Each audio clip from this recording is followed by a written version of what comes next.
ایران مذاکرات چاہتا ہے لیکن اب امریکہ بات چیت نہیں کرے گا۔ ایرانی ملاقات کے لیے بےتاب ہیں لیکن ہمیں کوئی دلچسپی نہیں۔ حوثیوں نے بحر احمر کو بند کرنے کی کوشش کی تو ضروری اقدامات کریں گے۔ امریکی صدر ٹرمپ کی لبنانی صدر کے ساتھ ملاقات میں گفتگو، کہا کہ ایران کی سخت بحری ناکہ بندی کر رکھی ہے، کوئی جہاز نہیں گزر سکتا، وہ ایٹمی ہتھیار بھی حاصل نہیں کر سکتا، ہم لبنان کی نمایاں مدد کریں گے۔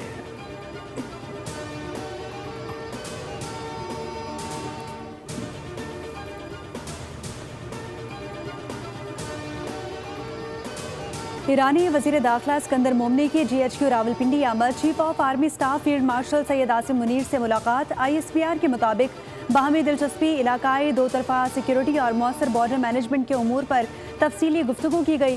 ایرانی وزیر داخلہ نے علاقائی کشیدگی کے خاتمے، امن و امان کے قیام اور سفارتی کوششوں میں پاکستان کے کردار کو سراہا۔ دونوں رہنماؤں کا سیکیورٹی اور خطے کی خوشحالی کے لیے باہمی تعاون کو مزید مضبوط بنانے کے عزم کا اعادہ۔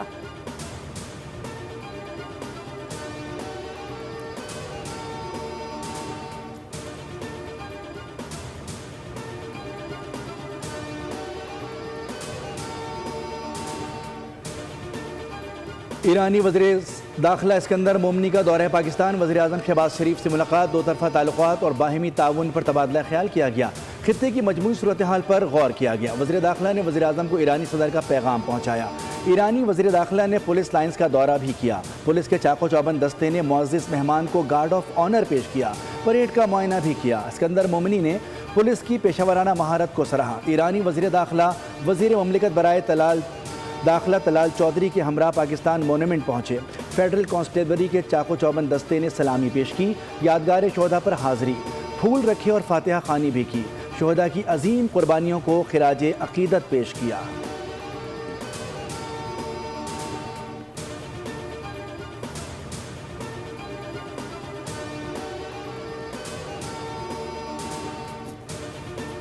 مظفر آباد سے بہت پیار کرتا ہوں، بہت پیار کرتا ہوں۔ الیکشن میں اگر ہمیں کامیابی ملتی ہے نا تو میں شہباز شریف سے میرا دل چاہتا کہ میں ان کو کہوں کہ آزاد کشمیر کا مجھے وزیر اعظم بنا دیں، نواز شریف کو۔ اگر مسلم لیگ حکومت یہاں آتی ہے انشاءاللہ یہاں کی تمام مسائل، تمام مشکلیں ہم انشاءاللہ دور کر کے دم لیں گے۔ جو کچھ تم پنجاب میں کر رہی ہو مریم، وہی کچھ یہاں پہ مظفر آباد میں اور آزاد کشمیر میں ہونا چاہیے۔ نواز شریف کا آزاد کشمیر کے لیے موٹر وے کا اعلان۔ مظفر آباد میں جلسے سے خطاب میں بولے کہ مقبوضہ اور آزاد کشمیر سے ان کا دلی لگاؤ ہے۔ مانسہرہ سے مظفر آباد اور میرپور تک خوبصورت موٹر وے آزاد کشمیر کے لیے تحفہ ہوگا۔ آزاد کشمیر میں آئندہ چند دنوں میں 10 گرین بسیں اور 15 موبائل اسپتال بھی دیے جائیں گے تاکہ خطے میں ترقی کا نیا دور شروع ہو سکے۔ عوام نے ساتھ دیا تو ہر 3 ماہ بعد آزاد کشمیر کا دورہ کروں گا۔ نون لیگ کو اکثریت ملی تو شہباز شریف سے کہوں گا کہ مجھے وزیر اعظم بنائے۔ آزاد کشمیر کے چپے چپے میں ترقیاتی منصوبوں کا جال بچھائیں گے۔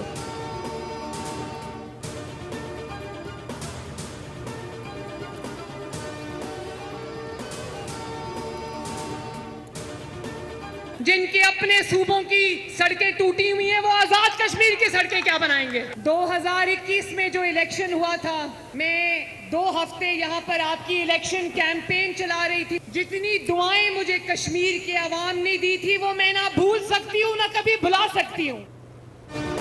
جن کے اپنے صوبوں کی سڑکیں ٹوٹی ہوئی ہیں وہ آزاد کشمیر کی سڑکیں کیا بنائیں گے؟ وزیر اعلیٰ پنجاب مریم نواز شریف کا نام لیے بغیر پی پی پر طنز۔ جلسے سے خطاب میں کہا کہ آزاد کشمیر میں نون لیگ کی حکومت ہوتی تو لوگوں کو مسائل کا سامنا نہ ہوتا۔ مسلم لیگ نون کی 17 سیٹوں کو الٹ دیا گیا تھا۔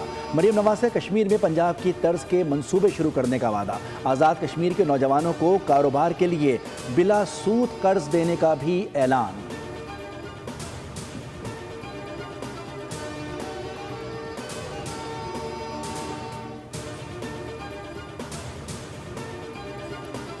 سندھ کے سینئر وزیر شرجیل انعام میمن کا مریم نواز کے خطاب پر سخت رد عمل۔ نون لیگ کو فارم 47 کی پیداوار قرار دے دیا، کہا کہ کشمیری عوام جعلی مینڈیٹ کی سیاست مسترد کریں گے۔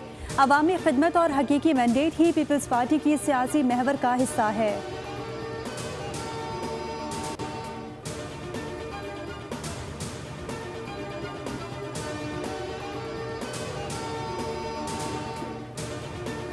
آزاد کشمیر الیکشن کا انتخابی شیڈول تبدیل، آزاد کشمیر میں انتخابات مرحلہ وار کرانے کا اعلان۔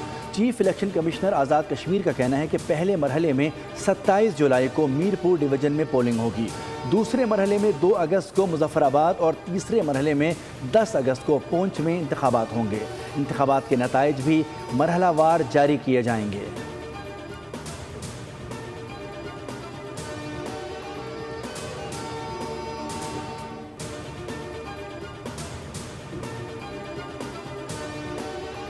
پاکستان پیٹرول پمپ اونر ایسوسی ایشن کے منسٹری آف پیٹرولیم کے ساتھ مذاکرات ناکام ہو گئے ہیں اور اب کل رات 12 بجے سے غیر معینہ مدت تک، جب تک ہمارے مطالبات پورے نہیں ہوتے، پورے پاکستان سمیت گلگت بلتستان، کشمیر، ساری جگہوں پہ پیٹرول پمپ شٹ ڈاؤن رہیں گے۔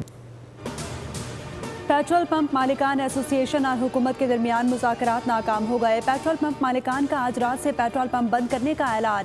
نعمان علی بٹ نے کہا کہ روزانہ کی بنیاد پر قیمتوں میں رد و بدل قابل قبول نہیں، ڈیلر مارجن 8% اور ڈی ریگولیشن پالیسی پر نظر ثانی کی جائے۔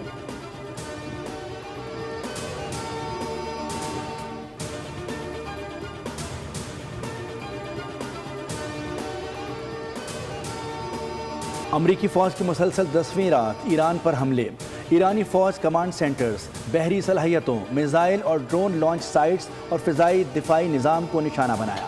سینٹ کام کے مطابق حملے مرحلہ وار کیے گئے، چابہار، بندر عباس، کنارک، اصفہان، سریک پر جارحیت کی زد میں رہے۔ امریکی سینٹرل کمانڈ نے ایکس پر جاری بیان میں کہا کہ امریکی فورسز خطے میں متحرک ہے اور اپنی کارروائیاں جاری رکھے ہوئے ہیں۔ ہم بحری گزرگاہ کھلی ہوئی ہے۔ تجارتی جہازوں کی آمد و رفت معمول کے مطابق جاری ہے۔ دعویٰ کیا گیا کہ مئی کے آغاز سے اب تک تقریباً 900 تجارتی جہازوں کو محفوظ آمد و رفت میں مدد کی گئی۔ 45 کروڑ بیرل خام تیل کی ترسیل بھی ممکن بنائی گئی۔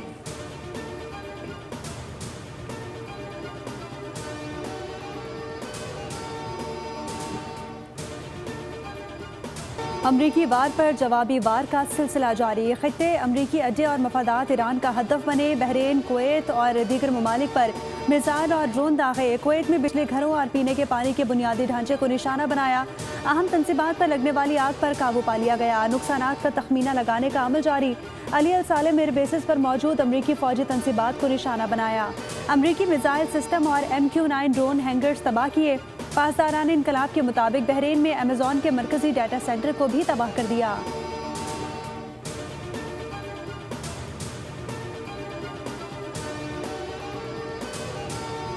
کے ساتھ مکمل جنگ کی حالت میں ہیں، ہمیں حقیقت پسند ہونا ہوگا اور اس مزاحمت کے فطری نتائج کو قبول کرنا ہوگا۔ ایرانی صدر مسعود پزشکیان کا کہنا ہے کہ امریکہ کے ساتھ مفاہمتی یادداشت میں ایرانی مفادات کو ترجیح دی گئی۔ 14 شقوں میں ایسی کوئی شق نہیں جس سے یک طرفہ طور پر صرف امریکہ کو فائدہ پہنچا ہو۔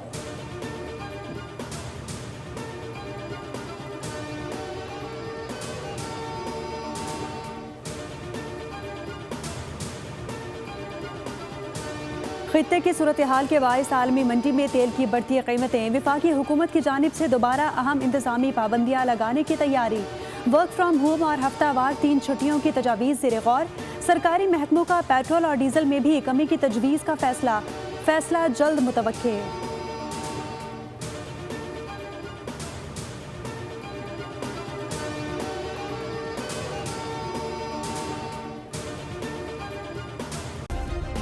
سبسکرائب کریں اور بیل دبائیں تاکہ کوئی خبر رہ نہ جائے۔